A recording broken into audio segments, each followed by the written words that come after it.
Yeah, welcome to Red State Update. My name's Jackie Brawls. This is Dunlap. I'd like to say welcome to all the new listeners. Jackie, do a little recap of the past 12, 13 years. What? Just let people know, catch them up on this podcast. What it means, what it is. It's, we talk about who's running for president now, and then there's, they local election, sometimes, Tennessee politics. Fred Thompson, oh, yeah, he's good. Obama, remember him, yeah. Yep. Oh, Bush for him. And then, Trump, that's whatever, make America all that. Yeah, there's nothing you do about that. And then there's, Biden, we fight Joe Biden, but then, he's all right.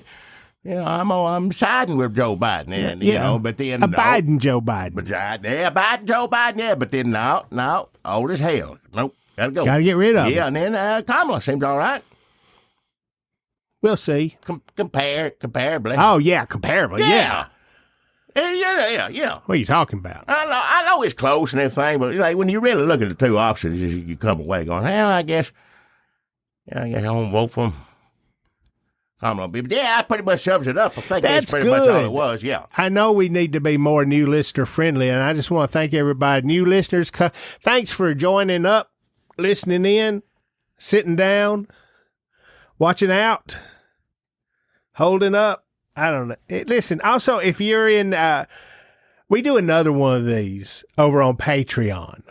Patreon.com/Red State Update. Every week you do one of them, but you try to, and maybe skip one every so often, but not very often. $5 a month, you get 20 extra minutes with Jackie and Dunlap every weekish. Yeah.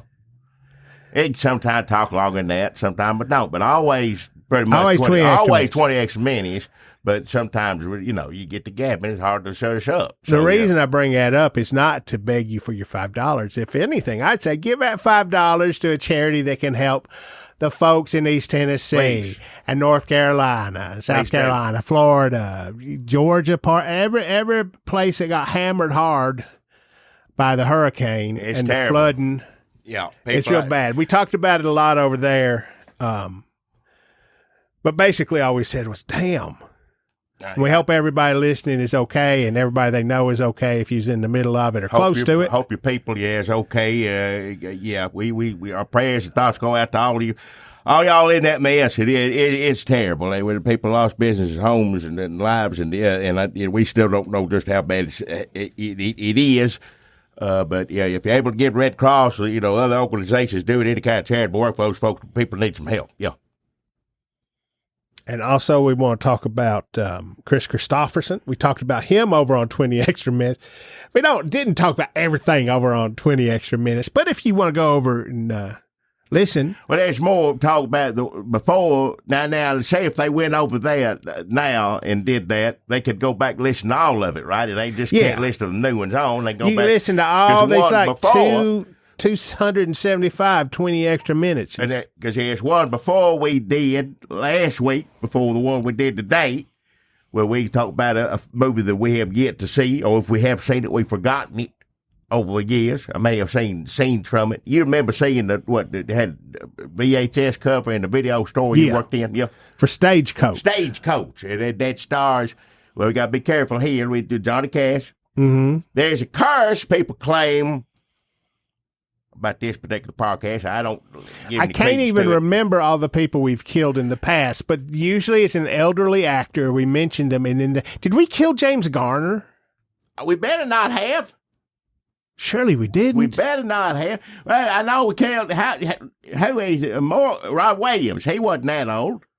We killed Robin Williams? Yeah, I think that's when it started. Like, whoever we talk about passed away the following day. So we're right now going ahead and apologize on the other one. Mentioned the former President Jimmy Carter. Happy birthday. And then also on top of that, we're sorry. But he's 100 years old. So Chris Christopherson, we mentioned on the Stagecoach. We were talking about last week.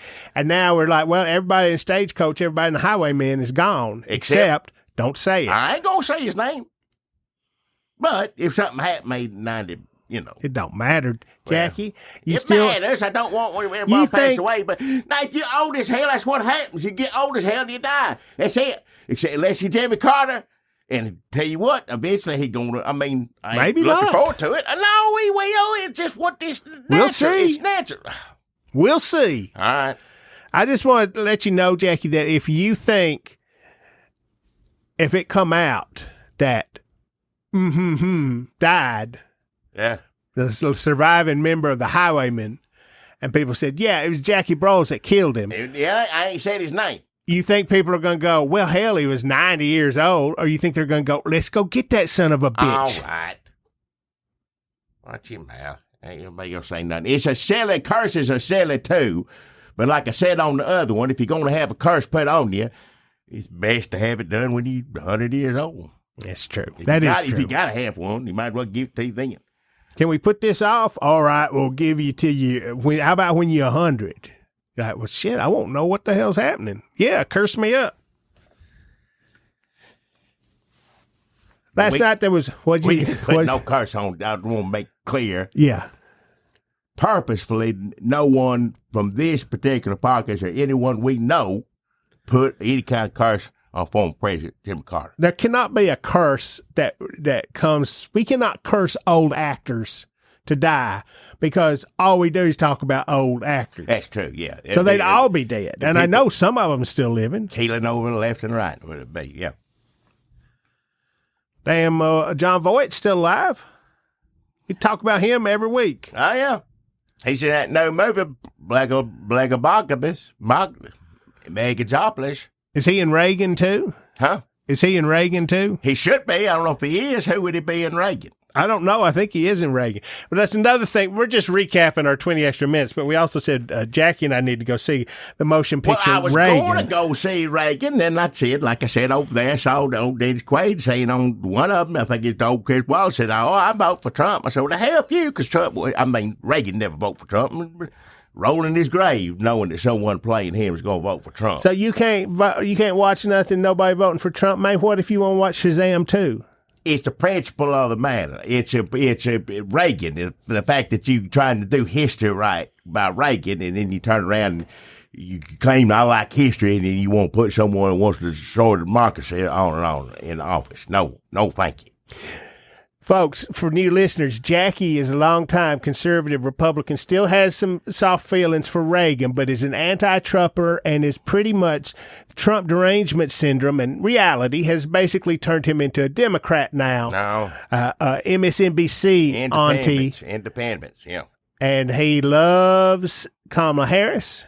Well, right now, I do. I know about what to look at the options, yeah. That's why, yeah. He loves little Timmy Waltz. Well, I don't say what's not to like about him. I mean, yeah, he lies about this and lies about that. He lied, okay, we know he lied about two things. It being Tiananmen Square. Sure.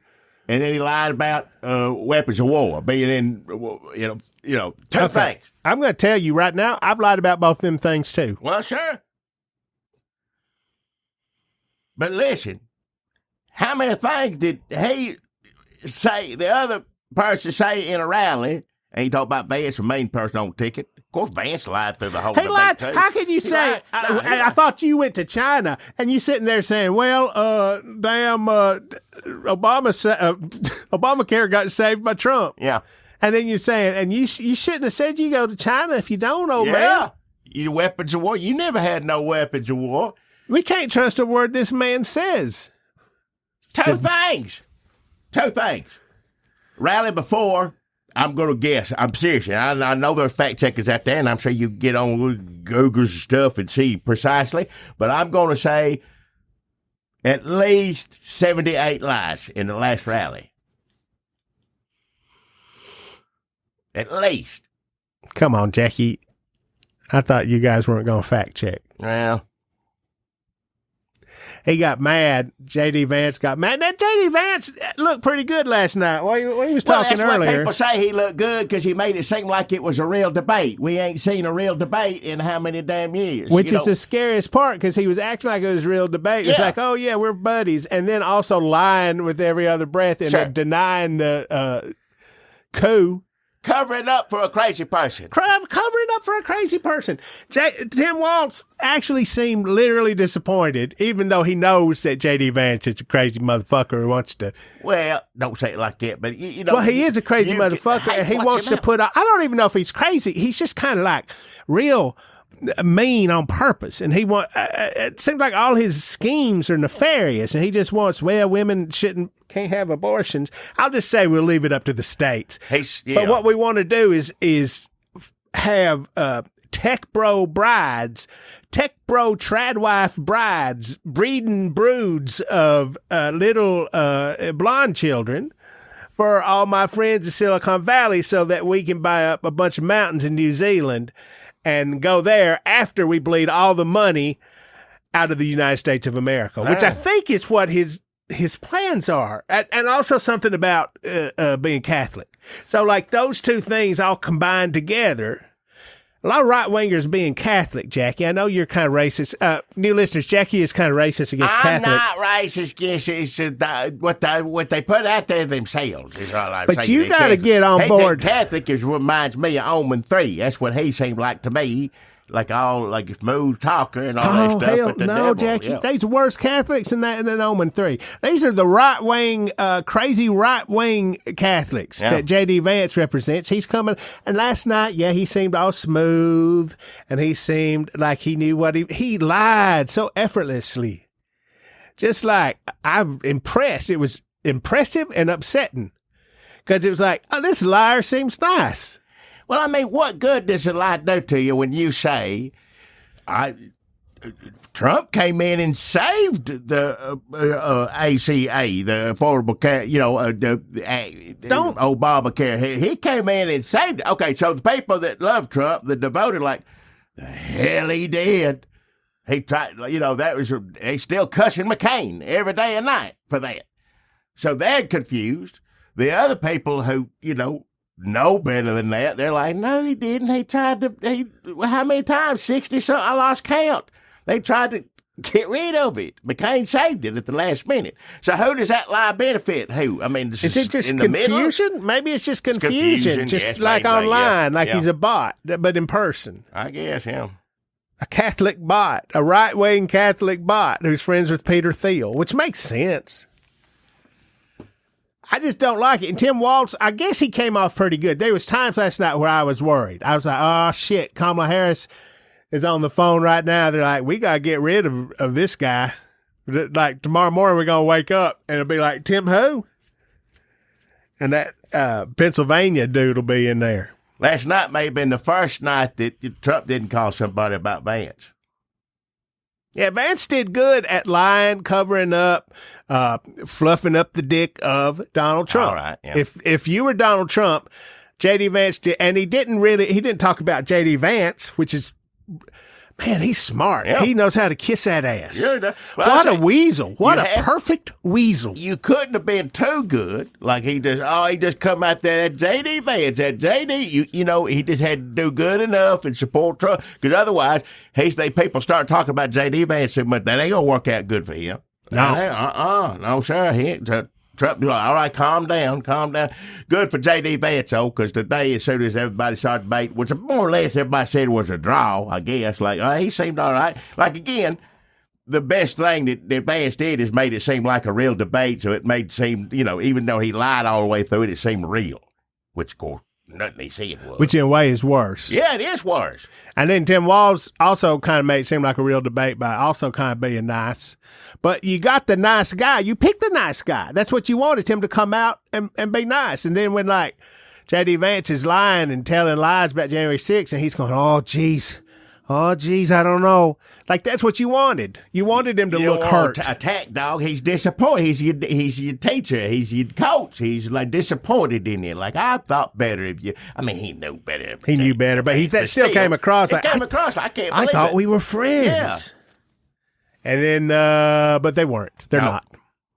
No. But in favor of J.D. Vance, they ain't going to be talking about it too much because Jack Smith made sure of that.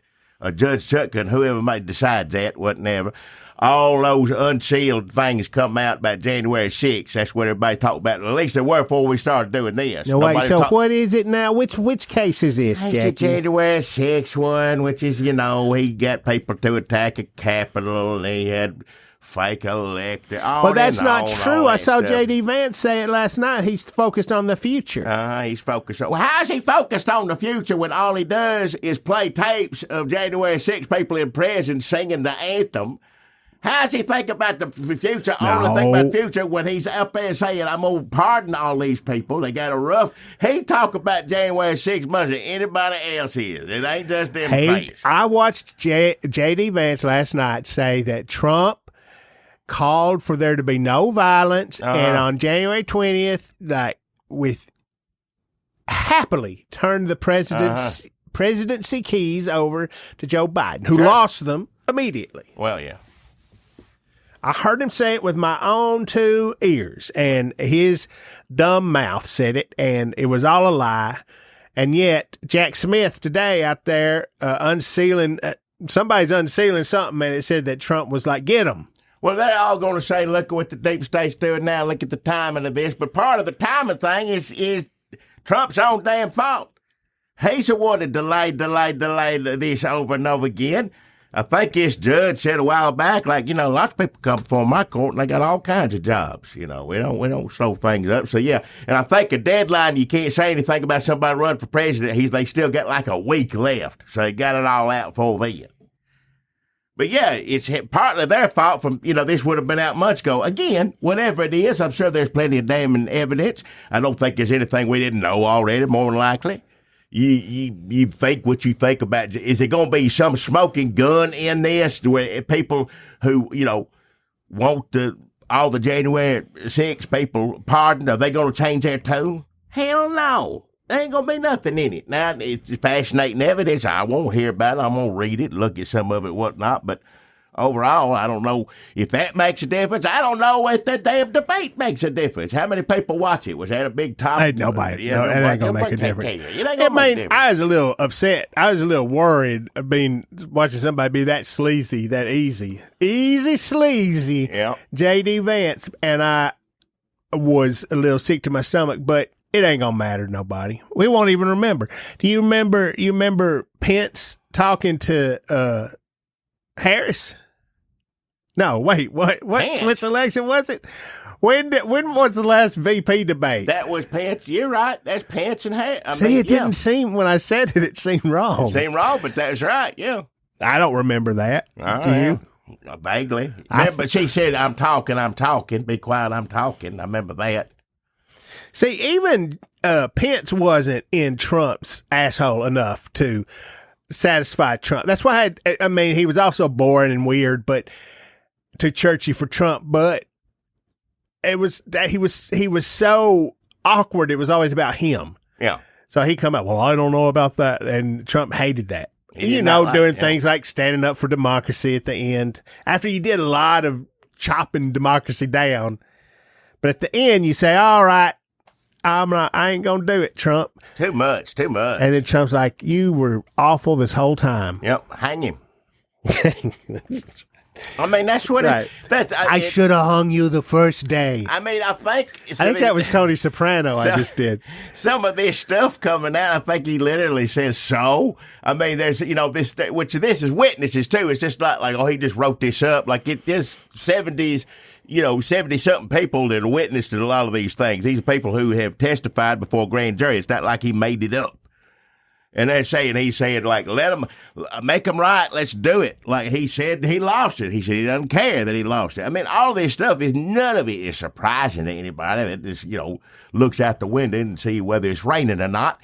It's what it is. Now, is it more exacting? The best we can hope for is there's some people out there just going to be tired of this mess. Enough. Hillary Clinton with the emails. You know what? I ain't going to vote. I'm just sick of all this. Hopefully, now it's Trump and all this. I'm sick of it. Just won't go away. I'm tired of hearing about it. John Voight in Reagan plays a Russian. I think he narrates it as a Russian. Narrate it. I think he's like, You gonna have a Russian narrating a Reagan movie? Look- What the hell is this? I don't like what movies are nowadays. I don't like what they become or what they are. I think he's like, all Russian talking like the man I knew was Ronald Reagan was the best. I don't know how to, I can't do that either. I go back to Tony Soprano. The man I knew. I can't do that either. How it? Should we end Does it? he play Charles Chefs? No. Okay. He plays a Russian, I think he plays a composite of different Russian agents or something. A composite? I don't think he's playing a one real person. I think Is it like Spy versus Spy? Is the person trying to kill Reagan or something? No, that like the would be- Russian they sticking in the house and get blown up or something? What is a That would Russian be good. agent? That would be good. I'd like to see that. Dennis Quaid would be good in that action Reagan movie. I'd like it. And- he ain't that old yet. Dennis He's Quaid still would there. be good in a Spy versus Spy movie. Yeah, what? No, I think I'm not sure. Maybe they become friends. Maybe Reagan saves him, like brings him to church and he gets baptized or something. Take my horse ride. Yeah, get on. Victor Petrovich is who John Voight plays. I was hoping it'd be he either playing since just a composite or whatever you say if he played somebody like Gorbachev because that thing on his head. He did good. John Voight be good. I mean, he's good anyway. Whatever you think of his politics, we pick on him a little bit here, but he's still good. He's always good at stuff. I don't care what it was. Anaconda. I know that's not a correct, politically correct performance, but he's still good in it. Why is it not politically And he playing correct? a South American, Oh, boy. Latino person. Just forget I asked. And also he plays Native American in some Oh, movies and man. stuff, but yeah, he even plays a Vietnam vet. It come home. A birthmark on your head would be nothing compared to the makeup he sat for in those movies. I'm sure, but he'd be good at that all over his head stuff. He's in Transformers too. Does he play a Transformer? No, he just government, big government, I'm puts getting- on a suit. He got a movie, you put him in a suit, and there's John Boyd. He does that, and then he can do anything. Again, the politics, whatever you think of him, but he's a good actor, yeah. I'm getting to where I can't remember nothing about no movies. I mean, Yep. I've seen him probably 100 times, Yeah. Transformers, and I don't know who he was. Yeah. Maybe it's John Voight. He's always playing him. He could be the John Boyd, yeah. Either somebody who's not white or somebody in a suit. Yeah. Well, I mean, it's There's white, more than as that. white as you can be, or Or, yeah. like I said, he played a hippie Vietnam vet, and What's your favorite John Voight performance, Jackie? hell, I don't know which one. He plays the lawyer, Rainmakers, Mark Rainmaker. That's your favorite one? He played mean lawyer. He plays the tobacco, big tobacco lawyer. That nice. I just been good in it. I'm trying to think. Anytime he got a Southern voice, I like it. I don't think he's Southern. He ain't. But Midnight Cowboy? I like. Well, no, that's too weird. I don't like it. Because he ain't ain't a real his fault. cowboy. It ain't a Western. You think it is. And Oh, yeah, you don't like it when something's got like horse or cowboy in the name. And then you it's go not to it, and it ain't that at all. Like this one, I said, Midnight Cowboy work at night, whatever, when well, that's the way, it's predator. There's no time to sleep on the range. Predator animals coming out to get if you're a free ranger, we admit you got to work, folks. Sure, you need to catch shifts or whatnot, but your shift, you got you're the midnight cowboy, you got the late shift, and you go wolves, whatever it is. That's what I thought it was going to be, and it sure wasn't that. And I tell you what, that's hippie times. Yeah. I tell you, though, your Midnight Cowboy sounds pretty good. And I ain't saying nothing about the first Midnight Cowboy. I wish they do, and I'd still let John Voight do it at his age now. I still would like him to do it. It ain't nothing against him. Let him be like the good. You couldn't call it Midnight Cowboy. You'd have to say 10:45. Just it'd be late, but 1 a.m. Cowboy, whatever it is. What, because of copyright or because... Well, because everybody already knows the other one. You Right. can't have John Voight and Midnight Cowboy, and then you go see it, and you don't get all, if that's what you're looking for, whoever wants to say it. I thought maybe just it was obvious he couldn't stay up that late. Well, that too, these days. But, what do they call it? Day for night shooting. He might need to do like 4 a.m. Cowboy, like that middle shift, like 4 a.m. to like 11. Yeah. Cooking, getting the coffee ready. Yeah, because old people get up at like 4 in the morning, and then they got a couple of naps in there, and they're in bed by 6. Sure. Isn't that right? Isn't that what you do? Well, I mean, most time, yeah. The former KGB agent, Viktor Petrovich, whose life becomes inextricably linked with Reagan's when the future president catches the Soviets' attention as a Hollywood actor. Yeah. Catches his whose attention did he catch as an actor? And I ain't talking bad against Reagan, but literally, whose attention did he capture? He wasn't no movie star. He did some movies. He was good. He's okay. But he didn't capture no attention being an actor. Listen, Jackie, there's a whole article on FoxNews.com called How I Came to Portray an Ex-KGB Agent in Reagan. Dennis Quaid plays Reagan, and Penelope Ann Miller, his wife Nancy. Oh, yeah. And I am looking forward to sharing it with the world this summer by John Voight. All right, this is good. Now, I know we should be talking about election stuff, but this here sounds pretty good. Yeah. It's kind of long. Well, we don't have to do the whole thing. Now, maybe I'll just read the first and the last. Sure. Whether they know it or not, every American actor has a Russian connection, because Konstantin Stanislavski is the father of modern acting. Oh, that's one of them fancy acting things, yeah. And in my generation, the great acting teachers like Meisner, Strasberg, and Stella Adler all went to school on the Stanislavski method. The method, as it came to be called. Oh, okay. I thought this might be written in rhyme because he likes to write poems. He used to know my favorite thing about Huckabee. That's my favorite thing. He would just come on running out. Say, I happen to be in the air. Come on out. Look who's with him. Movie star John Voight. Actor John Voight. Yeah, Oscar winner. Blah, blah. I just happen to be in there. Can I, I write poetry. And he'll take out, Obama is a disgrace to this, on and on. Lots of poetry. Yeah, but Huckabee, where can you see good Huckabee reruns?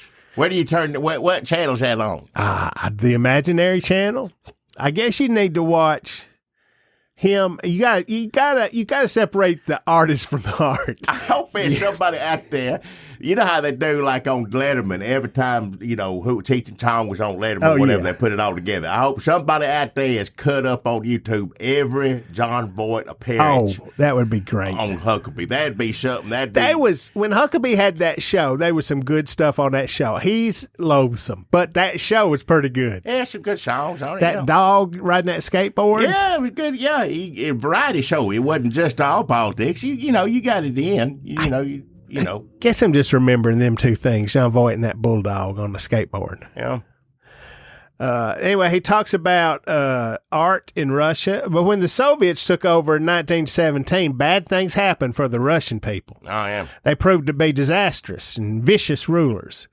Under the leadership of, this is a lot of history in here. So he talks about Lenin. Well, he ain't dumb. Murders. He's crazy. He ain't a stupid man. He's smart. He just crazy. That's all I can say. Siberian gulags. When I visited Russia in 1991 to make a film, what film do you think that was? Oh, I remember he did. Was it? Is it Runaway Train? Oh no, that was the 80s. Runaway Train's before 91. He might be mixed up though. He's old. Was Runaway Train filmed in Russia? I don't know what. I thought it was a Russian movie. Somebody Russian made it. Him and Roberts. Yeah. Yeah, I think that's like 86, 87. All right. Yeah. I tell you what, I can't remember. I thought Russian. I could be wrong. Maybe someone Russian made it or something. It was cold. I know that. It looked cold on it. I remember it. I remember they had that on the damn video shelves next to the Stagecoach. Yep. Runaway Train. You get both of them one night. Yeah. After I visited Russia in 1991, things were beginning to change. Man, this is long. He talks a lot about Russia in here. Well, he knows. He had to do research. If you're going to play Russia, you got to do right. Play what you know. Yeah. Oh, damn. He starts talking about his mother in here. Mom was delighted to be with one of her 3 sons. I was the middle. And since my dad's passing, I had made an effort to share my most exotic film locations with her. So I arranged for her to join me in Moscow towards the end of filming. This sounds nice. Does he have a book? Like a autobiography of Regular John Voight. book. I don't know. You got, it looks like Yeltsin's in here. Anyway, I'm going to tell you what. I'm not going to read it anymore. Yeah, you seemed interested at first, but at this point, I don't care. He tricked me. Yeah, he did. He's good like it because he's always going to read a poem, and then about 4 lines into it. That was like a Wikipedia article on Russia, but worse. Yeah, yeah. Hey, stick to acting, not article writing, old Mr. Voight. And I don't even think I was like, there was a lot more to go. I know. I don't need to hear it all. I just, if I'm going to watch Reagan, I'm going to watch Reagan. We'll get around to it eventually. But now I know we got a Russian friend that makes it a little more interesting to guess. Maybe there's a commentary on the DVD and we can listen to John Voight tell this story. In between poetry readings, yeah.